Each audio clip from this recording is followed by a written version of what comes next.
All morning, we've been following the release of ex-Detroit Mayor Kwame Kilpatrick, and right now we are joined by WWJ News Radio 950's Vicki Thomas. She's in Jackson and was there for Kilpatrick's release. Good morning, Vicki.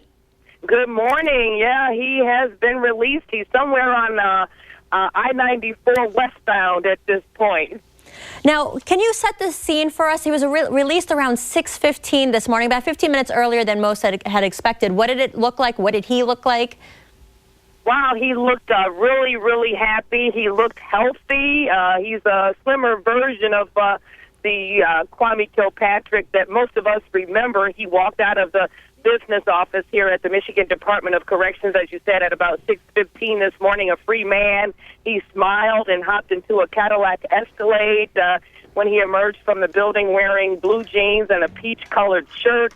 His brother-in-law, Dan Ferguson, and one of his attorneys picked him up here, and he did not stop to address the media. Now, we talked to the Michigan Department of Corrections, and now they tell us that he is actually going to be headed straight to Texas. He has to check in with his parole officers there because technically right now he is not being supervised by the Michigan Department of Corrections. They will handle that in Texas for the next 2 years. And the main objective now for the ex-mayor is to pay back that restitution, about $860,000 that's still owed to the city of Detroit.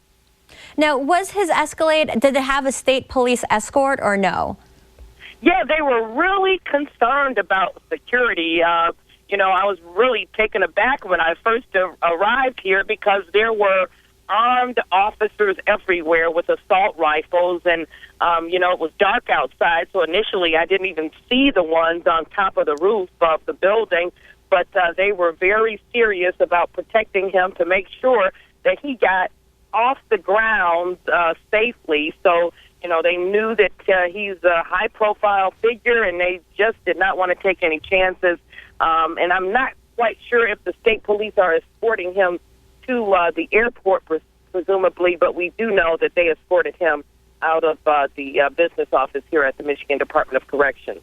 All right. Thank you so much, Vicki. Vicki Thomas from WWJ News Radio. Thank you so much for following that story. Right now, we are going to turn it over to weather. Lori is outside checking it out. How's it looking? It's not too bad right now. We have a bit of cloud cover coming.